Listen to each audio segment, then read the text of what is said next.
Hi, this is Dana Delany. I am filling in for the wonderful Daniel Beatty, and we are on PodcastOne, Geffen Playhouse, Unscripted. And my guest is an old friend of mine, so it's easy. What's your name again? Come on, you can do it. You can do it. Josh Radnor. That's correct. Yeah. Hi, Dana. Hi, Josh. It's so great to be here. I'm so happy to see you. Yeah. Been if a we while. can't have a conversation off the record, we'll just do it on the record. Okay. It's been a while. Well, so we're let's all about catch up. honesty, right? That's right. I know we'll catch you're up. all about being authentic. Is that right? Yes, you are. Is that what I've put out there? Yes. Is that what I had my reps put out there? Yeah. Okay, great. All right. First, we're going to get to your show, and then we'll talk about other stuff. But Rise, which is on NBC, which I know you loved doing. I did. Yes. So talk about that a little bit. Well, it's a show on NBC. It's on right now. I'm not sure when this is airing. Yes. Once this airs, there will be two more that everybody should tune in on. The last two on May 8th and May 15th. Right, but go back and watch all of them if you have. Yes. And if you're a theater lover, which I assume a lot of the Yes. listeners to this are, I'll just say a little bit about the show. It's actually based on a book called Drama High, that was about this teacher who taught at a high school in Pennsylvania for 43 years. He was a drama teacher, an English teacher, who took over the drama department and kind of revitalized the town and turned this struggling, it was a nothing program when he took it over, and it became a nationally, prominent place or drama department, and changed a lot of people's lives. And so Jason Katims, who did Friday Night Lights and Parenthood and a number of other shows, kind of lifted off the book and used it as an inspiration to tell this tale about a struggling steel town in Pennsylvania and the drama department and this teacher who takes it over and his family and all the families. And it's just like a great Jason Katims joint. I mean, if you love those shows. And you're putting on Spring Awakening. We're putting on Spring Awakening, yeah. Yes, yeah. right. Because I watched the show. Thank you. I was curious because when I saw it, it reminded me of the play that you did because you played a teacher in that. The Babylon Line. Babylon Line, Richard Greenberg at Lincoln Center. And you've seen a lot of my theater work. I've which seen is a lot great. of But your going work. back to the Paris I've letter. seen you naked All on right, stage. Dana. I've seen all your work. But yeah, because in the Babylon Line, which you were wonderful in also, you played a disillusioned teacher in that. Well, he was kind of a reluctant teacher. He was a writer who was dragging his feet teaching adult ed and didn't really want to be there. So he was a little self-sabotaging. I never thought of him. I mean, certainly the whole play it takes place in the classroom. Right. But I never thought of him as a proper teacher. Lou, who I'm playing in Rise, is like in his DNA. I mean, he's a teacher. Right. And he's in the same way someone have a calling to the priesthood or to be an actor. He's a teacher. Right. And I love that. I come from teachers, like your parents? my mom is a teacher. One of my sisters is a teacher. A bunch of aunts are teachers. My father was a trial lawyer. He's now retired, but he taught at Ohio State Law School one semester every year. He taught trial law there. So it's just something I have in my blood. Well, I think that you are a bit of a teacher. You think? Yes. Don't you think so? I think that I like to use whatever I'm doing, like storytelling. I think storytelling should have, not in a polemical, didactic way, but I like stories that have some sort of moral urgency to them, that are not just about nihilistic, look at how messed up things are. I always like stories that are about transformation and about people stepping into like a different version of themselves and growing up. I just like those stories. But I always think of you as somebody who is always trying to balance the sacred and the profane. Yes, I would say that's correct. That you're trying to find the balance between the small self and the larger spirit. Yes. And to me, you are always like using your own experience to guide other people. Well, it's all I have to offer in a way. Right. Which you know is what I mean? all any of us have to offer, really. Yeah. I mean, I notice when I'm telling stories, it's like to try not to lapse into you or you do this or we all do that, and just say like, this has been my experience. Right. Because I think there's something that allows people to relax and say like, either I relate to that or I don't. Right. But I always get taken aback when someone says like, we're all like this, and it's like, please don't speak for me. Yeah. Yeah. So I try to do that. But I was curious. I mean, your early education, which I didn't know because I've been reading up on you. You could have just called me. Well, I like to doing my research. was it an Orthodox school that you went to, a Jewish Orthodox school? Yeah. So how did that inform your idea of spirit and religion and all that stuff? I think, sometimes you have to get a little distance from something to realize how it affected you, if in fact it did. And the Orthodox Hebrew day school, I think being steeped in Torah, these Old Testament stories, gave me a taste and love for storytelling. And maybe that kind of, I'm reading this book by John Gardner called On Moral Fiction, where he talks about that art, to be properly called art, should have some sort of moral center. And he doesn't use moral in any sort of theological sense, but in like revealing what it means to be human and how we can maybe do it a little better. But there was something about those stories that really loomed large for me. Like I just remember picturing what Moses was like at the burning bush. Like, what was that scene? What happened? What was that all about? How did they put it the out? parting of the Red Sea, like, stories about Moses and the slaves in Egypt, Passover, which is a holiday I really love. It's this highly ritualized Did you have storytelling. a good one this year? I had like a very makeshift one. A couple orphans came over, and we whipped But did you something choose together. the ceremony yourself? I mean, did you put it together yourself? Yeah, but it was we sped through it. It was Okay. a cliff noted version. But we did do a nice thing where we kind of went around and talked about where we're feeling enslaved and where we're hoping to step in, in what ways we're hoping to step into freedom in the coming that's year. a good, Stuff like that. that's good analogy. So I always love that kind of taking a pause to reflect. And so I think it also, I had heard Tony Kushner said this thing years ago. It was a really startling thing where he was asked why so many Jews have been gravitated toward the theater over the years. Like, what is that? What is that connection, that symbiotic relationship? And he said that the way you read a play, the way you read like sacred text in Judaism is you dig underneath the words and try to find a deeper meaning underneath it. And he said you do the same thing with a play. There's the words on the surface, and then you're digging underneath. And I think that there's some of the credits transfer, from being like a yeshiva boy into being a person in a rehearsal room looking at text and even writing. Yeah. But I think you're more than that. I mean, I think you're a seeker more than every actor is. I think you're a real seeker. I would say that's correct. I mean, there's always that. I'm always afraid that I don't want to be like some California hippy dippy. You know what I mean? But there's always that thing. It's like I'm curious. I'm genuinely curious about like what are we doing here? Yeah. And like why are we here? How best to live? Like those questions. I end up reading a lot of, very diversely across a lot of the theological spectrum, just because I feel certain traditions are. They've cornered the market on a certain kind of, their microscope homes in on that particular thing. And I think that it's, like in the Upanishads, there's the story about the blind man and the elephant. Everyone's got like a different thing they're describing, but it's still the same elephant. So I'm interested in all those different perspectives. Well, along those lines, you have your Muse letter. Yeah. Yes, which people can subscribe to online. And I'm glad you're keeping up with this. I am. Yeah. And now, is it like things you're musing on, or are you the muse? No. It was actually crowdsourced what to call it. I was writing these, monthly or bi-monthly emails that were, I would just riff an essay on something that had been up for me, something I'd been thinking about and had felt like I'd come to some conclusions around that felt healthy. And then I just would list, this is the music I've been listening to. These are articles that have been, books that have been inspiring me.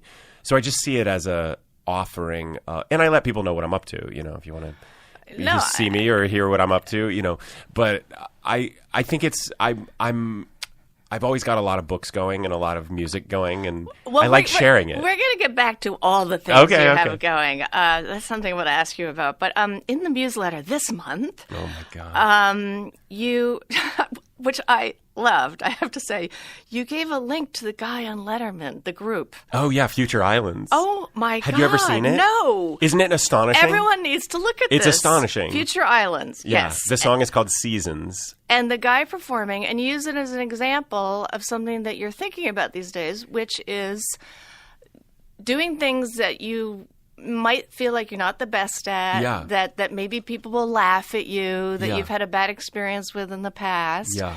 but do it anyway. And joyfully. And joyfully. Yeah. Joy is the main thing. And that you see this guy on, what's it called, the group again? Future Islands. Future Islands. You see him and you're like, whoa. Yeah. Wow. Yeah. However, it's so moving. It's moving. It's incredible. It's Yes. incredible. It makes sense to me why that went viral, because you're watching it, and I said this, and you don't even know if it's good. Right. Like There's you're confused. moments you're like, Yeah, like stop doing that. Yes. Stop growling.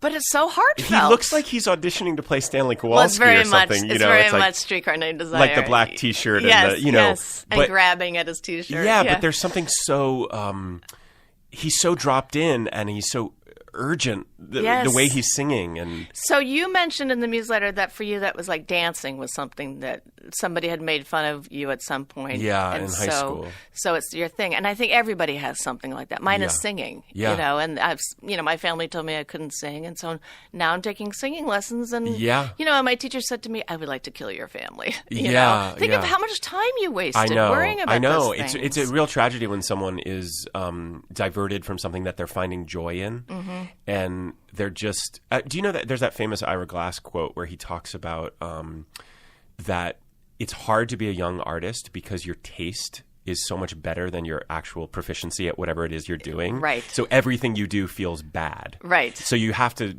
work hard enough, get your 10,000 hours, as they say, until you can meet what your taste is, which is probably pretty good. Yeah. Yeah. And I mean, I use it to talk about starting to play guitar at 42. Which, I knew like 3 chords in college, right? Like that's big. And now you're performing. And now I'm like playing in front of paying audiences, which is insane. I know. But I have this, songwriting and performing partner in Ben Lee, who's this Australian songwriter who's been putting out records since he was 14. Mm-hmm. So I have this unbelievable support, You have an anchor there. Yeah, and he's not going to let me down guitar-wise on stage, so sometimes I'll play softer, and I'm only playing on around half the songs. But we went to Brazil and Argentina. We have a band called Radnor and Lee. Yes, Radnor and Lee people. Yeah, but we went to Brazil and Argentina, and I started playing guitar on a couple of the songs, and I'm getting good quick because I'm playing in front of people, and I have no choice. And there's something about putting yourself in a precarious, position where you have no choice. But you're like that. You like jump. You will jump. I do, and I'll tell you why. Is because I'm gripped by so much fear. And that's why. It's like I am so afraid of the fear stopping me, and the fear feels so great, and my disaster, worst case scenario imagining what could happen if I fail is so deep. Do you have this conversation in your head before you do it, or are you now so trained now to just do it? I think everything's going to be a disaster before I do it, or I at least allow space for it to be. And I think Judith Light told me this years ago that she used to get very nervous before talk show appearances, and the one talk show appearance that she was just cool as a cucumber, like no big deal, she didn't even think about it. Right. She bombed it, and she said that. And I'm starting to think that I wish there was a less dramatic way to get myself to do these things, but I'm starting to think that there's some usefulness to the fear. Oh, I think fear is just energy. Yeah, and it can be excitement. There's something I heard years ago. My father told me this because my dad's like he likes old, Greek war books, Lincoln and old, but that Greek guy, Lincoln. No, but just like, the ancient battles. Yeah. My dad's very into that. But he told me this story about the Spartans used to say that before battle, that the accelerated heart rate and the sweat and the nerves were the gods of courage entering your body. And I thought it was such smart psychology, right? It to is. rather than say, "Oh, these are the demons that are going to derail me," right? It's say, "This is what it looks. This is what it feels like when courage is entering." That's a great image. Isn't that great? Yeah, that's really good. So I sometimes think about that, like it's okay. It's so weird. I've always struggled with being looked at on some fundamental level, and it's so weird that I chose to be in this profession where I'm looked at quite a bit, and having photographs taken of me, which I'm also not all that comfortable with. Is there any actor who likes having their picture I taken? think there's a couple weirdos that like it. I don't know any actor that does. I don't. No, that's going to. Yeah, that's real actors. The proper actors who got into it because they love telling stories and being, But there's a whole subset of what we have to do that we're not particularly well trained for, nor do we even enjoy it. So I mean, I don't know. Do you panic before you have to do talk shows? Is that something you've Oh, found yeah. But I just decided I'm just going to have fun. I just convinced myself to fun. have fun. You said with a fist script. And, I'm going to have fun. I'm going to surprise myself and all those things. But you do have to, it's what one of my acting teachers at NYU called getting out on the high dive. Yeah. Just really. But all right, let's just talk about your multitasking, because I don't know anybody who does as much as you do. So is that fear driven? Because you have to be organized to do as much as you do. I'm just curious, like when you get up in the morning, do you think which thing I'm going to do today? No. Or like, what is your, like, what's your morning routine? I mean, I either meditate or I don't. Mm-hmm. I play guitar, and sometimes a song comes out, sometimes it doesn't. I have a teacher, so I'm actually doing things that, right. I am a heroic procrastinator. Really? I would never think that about you. I'll tell you something. When I am in a flow of writing, I write incredibly fast. So I'm able to give you the illusion that I'm working all the time. But in fact, it's mostly procrastination that then I will have a burst of writing that will make me look very impressive and prolific. And it's not a day of creativity. It's a day of trying to get an hour done. Okay, of but something. Since you were on that show, which we don't even need to say the name of, but has afforded you you can do all these things now, which is fantastic. Which is the great gift of that show yes, to which me. is fantastic. Yeah. But I mean, I've seen you twice on Broadway. You have this group with Ben, that you travel all over the place. You were in Brazil. You are about to go to, Iowa, Nebraska, your home state of Iowa. Ohio. Yeah. And then Australia. Yeah. So that's a lot. You have the new show, Rise. You do your newsletter. I know you read like crazy. Mm-hmm. You've made 2 movies that you wrote and directed and starred in. I mean, you put a lot of people to shame. I'm sorry. Well, but you're also talking about a decade, right? But you're also compressing everything, and I mean, I think 2 things. One, I have a restlessness that is somewhat healthy in that I really I get excited when I feel like I've got something to say, right? And maybe this would be interesting to people, and I like getting it out there. The other thing that was, and I struggle with this, and I even hesitate to say this, but there was something about being on that one show for that long, right? That because it was the first thing I had done, people in the theater knew me, but did you do Paris Letter before? That was right before. Right before. Yeah. So that was like, we ended that in December or January, and then like a month or 2 later. Paris Letter, if people don't know, is a Robbie Bates play. That I did with Neil Patrick Harris. That he did with weirdly. Neil Patrick Harris, and then they went on to star together. Yeah. Funny. And I just played Colby Smulders' mother. Did you really? Yes. In what? In a movie. Oh, I think I knew this. Yes. She's a delight, isn't she? She's wonderful and gorgeous and the nicest person. She's the best. The movie was called literally Right Before Aaron. That's nice. Oh, I want to see it. It's cute. That's nice. Great. Yeah. Yeah.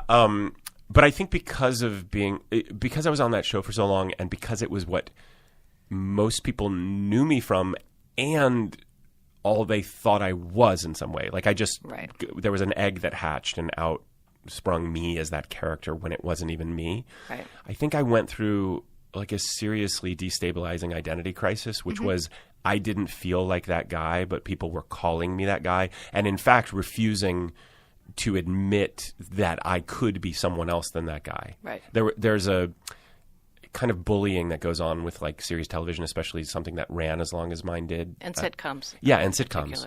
Where it's like, we're not going to let you out of that. Right. Like you will always be that to us. Right. And I think it lit a fire under me, one, because, and Pam Fryman, our director, told me this early on. She said, you're not going to get everything you need creatively from this show. You got to do other things. And that's why I started writing and directing movies. And but it just energized me to put other work out there that was not that. Right.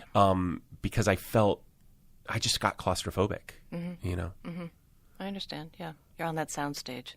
Yeah. It was both literal and kind of figurative, And I feel like some people, for whatever reason, will have no interest in what I do, and other people, Ben and I, we had such great audiences, and Brazil and Argentina, and I was nervous because we were selling all these tickets, and I thought, are they just coming to gawk at a guy who's on TV? Also, what if they are? Yeah, well, but the thing was, half the audience was singing the lyrics to the song, great. singing along. So they did their research, they knew the record, and I thought, if people are here because they watched How I Met Your Mother, they'll leave here Radnor and Lee fans, Yeah, and that's exactly. terrific. Yeah. You know. Now, I remember when you were writing a book. Yeah. Where's that at? I didn't publish the book. That's a long, complicated tale. But I sold another book that's like an updated version of it, but not really about the stuff that I was telling you the book was about. It's Can more, we talk about that? I mean, it's sure. Can we? Because yeah. I think it's a really interesting part of you. Sure, we can talk about that. I only talk about this with people I trust. Ayahuasca. Somebody needs to write the book on it. And You their know, experiences. I think I'm going to include a chapter in the book I'm writing now. Mm-hmm. But because you really believe in it. I do. I haven't done it for a couple of years, though. Mm-hmm. I left the teacher I was studying with. And I think when I did it initially, and that was when we were hanging out quite a bit, we would talk quite a lot about that. Right. And I had the zeal of the newly converted. And I think I see this happen a lot of times where people will work with that medicine or other medicines or even different spiritual practices, and you become a proselytizer. Mm-hmm. And there's a feeling that, I mean, the first couple times I did ayahuasca in South America, I thought, well, every politician needs to do this, and then the world will be safe for humanity. Like Right. you become so kind of grandiose, and you're thinking of what this thing can do, Right. Because it puts you in your heart, and it gives you a taste of what it is like to exist outside the boundaries of your own ego, Right. and it's wonderful. And I think it's what every great spiritual teacher has been is talking about. Yes. It's a mystical experience. Yes. The problem is, and this is something that Ram Dass talks about, when Ram Dass went to India and he had this guru named Karoli Baba, some call him Maharaji, and he gave him some LSD, and he was with him for the next 12 hours and nothing happened to him. And then he went back home and people said to Ram Dass, like, he's a magician. He didn't take it. So the next time he went back, the Maharaji said, give me more medicine. And he showed him, he was putting it on his tongue. He said, look, as if he had overheard the conversation he'd had back in the States. He was with him for the next 10 hours, no discernible change in his behavior. And finally, Ram Dass said, what did you think of the medicine? And he thought for a moment and he said, it's good. He said, it can take you into the room with Christ, but you're not allowed to stay there. And that's kind of how I feel about these experiences. That makes total sense. It gives you an experience that is unitive. It gives you a truly mystical experience, and then you got to come back. So I'm much more interested in the coming back. There's a Jack Kornfield's a Buddhist teacher who has a really wonderful book called After the Ecstasy, the Laundry. And just about, you have these peak experiences, and then you got to get back to the mundanities of life. Is that a word? Right. Yes. And I think about my experiences with that, where I kept wanting to go to the ecstasy and I kept wanting to avoid the laundry. Right. And the laundry was, just the things that were calling for me in this life. I actually have started to think, I've done a lot of reading of Richard Rohr, who's a Franciscan. Have you ever read Richard Rohr? I know who he is. He's brilliant. I mean, I really think he's saying something profound for this moment. And he talks about not separating the sacred and the profane, that you get into some real trouble when you do that. And I used to do that quite a bit, this is sacred and this is right. And I'm not calling everything sacred and I'm not calling everything profane. I'm just stopping trying to sort everything in my head. And I think, for instance, driving in LA traffic can be a highly spiritual experience if you It has to be. It has to be, or you'll lose your mind, right? Yes. So it's like, if you can resist honking at the person, if you can resist your blood boiling with rage or anxiety because you're late, right? That's a spiritual practice. Yes. So Wayne Dyer used to say that. Oh, actually. yeah. So I feel for all my time, and I did a lot of work with that particular, medicine and ceremony, and I have great reverence for it. I do think that it's somewhat tipped into, something's tipped when a lot of people are making fun of it or scoffing their nose. But I started doing it. I was a little ahead of the curve on it. I started doing it in 2007, and I did it for a solid 9 years, I'd say. And then it, I think it gives you homework. It's a true teacher. And at a certain point, I think, I know what my homework is. Yeah. I don't have to keep coming here. Yeah. So I've pulled away from that whole world, and I'd like to write about from an older, wiser perspective about what it was. I mean, the earlier book was just, it was you were in it. I was in it, and I wanted the world to know, and I also wanted the world to understand that it wasn't some crazy drug thing. And in fact, I reevaluated my whole relationship with drinking because of it, and it taught me something very profound. And I continue to think it can give gifts if approached with a certain reverence. Yeah. But I also don't think it's a cure-all. Yeah. And I don't think it's a world saver. I think we can kind of delegate in the same way that we want like a president or a politician to save us. We think, well, this plant will save us. And ultimately, the hero saves himself. Oh, you're right. You still have to do the dishes. That's right. And that should be a spiritual act. Yeah. Well, there's no shoulds, but it can be. And I think also something Richard Rohr talks about, this is actually building on Thomas Merton, just this spirituality of an evacuation plan out of here to some better place. Mm-hmm. And I think that's, in some ways, that's the root of why it's maddening that certain religious people don't care about the environment or think that global warming is a hoax, because I actually think they think that this place is and we're going to heaven. Really? I think that's my theory. Wow. I don't know. I could be wrong about that, but it feels to me it would be a highly conservative act to be an environmentalist, because it's about preserving and conserving that which is timeless and true. I would call the earth that. Yeah. You know? So, I mean, my spirituality now is much more like about this podcast, like about the conversation we're having right now, because it's all that's happening is this. Yes, I agree with you. Yeah. One thing that you talk about in your newsletter that I totally agree with is the whole thing about routine, breaking up routine, and how important that is. That routine is death. Yeah. And so I find that it's so easy to get into and it's comfortable. Yeah. So how do you try to change that up? Well, I think life will shake it up if you say yes to the right, saying yes to things that make you uncomfortable. Like my friend runs a literary magazine, and they're having a big conference in Vegas this weekend, for 2 days. Are you going to go? I'm going. Yeah. But I'm going, I don't know anyone but him. Right. I'm going to give myself an adventure because Right. all the writers there are interesting, and I say yes to, I try to say yes to things. Again, yes. My impulse is to say no to everything. I think I say a lot of no's. Yeah, but that's what we do. We say no, especially the older you get. You're like, you know what? I've got a good gig going at the house right now. Yeah. But I think saying yes to things, travel, always shakes me out of a certain way of habitual thinking. Right. I think when we stare at the same things all the time, we think the same things all the time. Right. And when you stare at a new building or a new canal, your thoughts change. Yeah. It destabilizes you in a great way. Mm-hmm. So I do that. I think that we are in a profession that demands we say yes to things or throw ourselves in situations. Like I think one of the great things about acting or working in film and TV and the theater is it keeps you socially limber. Mm-hmm. Like a lot of people have the same job and the same set of friends, and they Right. stick with that. Right. Whereas we're always meeting new people, and we're also meeting new people that we're like, every job I have, I'm like a couple people, I'm like, I'm taking you along, I'm Right. taking you with me. Like Right. you're a lifer. Right. So And I you just get to learn new things, too. Yes. And do research I on did things. a show about the Civil War in Richmond for 2 years. And Yes, you love doing that. I love doing Yes. that. What And was that called? Mercy Street. Yes. And 2 years you did that? We did, yeah, but they were 6-episode seasons, but 3 months a pop. But I got to throw myself into Civil War research, and of course, it brought me closer to my father. And you get to be right, and you get to be in Richmond, which is interesting. Richmond's a great town, Yes. so of course, I'm not going to spend 6 months in Richmond, Virginia, unless my career takes For me any there. other reason. So in some ways, I feel like I've rigged my life to give me new things.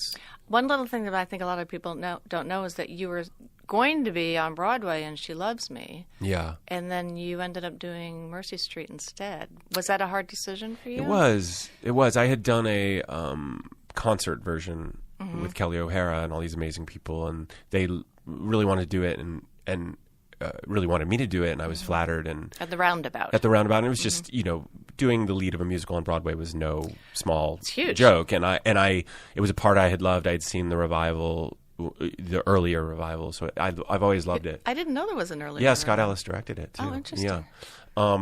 It was one of his first big things, and it was one of the Roundabout's first big things on Broadway, I think. So I had great love for it. Kelly couldn't do it, which made me sad, but also Mercy Street was just supposed to be a one-off miniseries. But they liked it so much, and it did well the first season, that they wanted to bring it back. And it was just one of those things where I was like, I loved this experience so much that I want to see it through to the end. You know? So yeah, it was just one of those hard decisions. It's a weird thing, like people don't realize those are tough decisions, and they don't also realize what you say no to. Yeah, because you know, a lot of people, you know, there was this. I don't know if it was people thought, like, after when I came back on Rise, they're like, "Where you been?" And it's like, I've been working nonstop. I just didn't do a network show because I was making choice. I think it's okay to lay low for a while. Oh, please, I get that all the time. You know what I mean? You know, are you still acting? Yeah, but there's also your career gets to a certain point, and this is a great point, but it's also another headache, hard moment where you end up saying yes to something means you're saying no to something else. Yes, it could even be that vacation you wanted. Yeah. So it's always doing a cost-benefit analysis of like what. Right. And you don't know. You got to make a decision. And sometimes you enter into things with the best of intentions and it doesn't work, and other times things surprise you. Yeah. So I try to, you know, that thing I talked about in the last newsletter of like following the charm. Like, does this feel right? Like my meditation teacher uses that word too. Charm. Wait, is Tom? No. Jeff. Oh, Jeff studied with Jeff Tom. Kober, yeah. Yeah, so it's the same lineage of phrases. Yeah. Yeah. Please tell Jeff Kober I said hi. I will. He's terrific. He's wonderful. Yeah. If you don't know Jeff Kober, he was on China Beach with me. He played Dodger. Oh, that's right. And now he's become an amazing meditation teacher. Yeah. I've known him and Adele for years. Yeah. So, I just try to follow the charm, and it generally leads me to, if not the mountaintop, like some really interesting valleys, you know, like that's a good way to look at it. Yeah, interesting valleys. Yeah. We love those interesting valleys. Yeah. But I'm one of those people that doesn't learn from success. I learn from failure. I wish success was a better teacher.